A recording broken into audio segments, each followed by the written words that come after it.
স্বরূপনগরে খেলা দিবসে উঠে এলো আরজিকর কাণ্ড। আরজিকর কাণ্ড নিয়ে উত্তাল গোটা দেশ।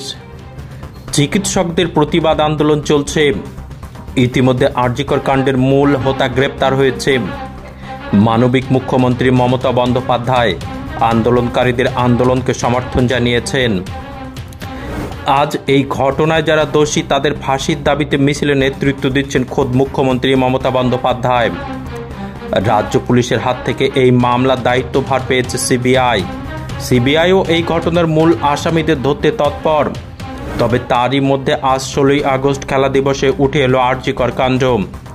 উত্তর 24 পরগনা জেলার বসিরহাট মহকুমার স্বরূপনগর ব্লকের মালঙ্গপাড়া ফুটবল মাঠে খেলা দিবস উপলক্ষে মহিলা দলের ফুটবল খেলার আয়োজন করে স্বরূপনগর ব্লক। সেখানে খেলোয়াড়রা কালো ব্যাজ পরে ফুটবল খেলার মধ্য দিয়ে আরজিকর কাণ্ডের প্রতিবাদ জানালেন।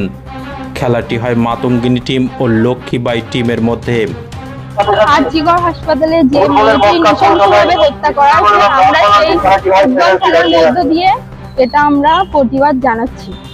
সেও একজন মেয়ে, আমরাও একজন মেয়ে, সেই জন্য কালো ব্যাজটি পরে আমরা ফুটবল খেলার মধ্য দিয়ে প্রতিবাদ জানাচ্ছি।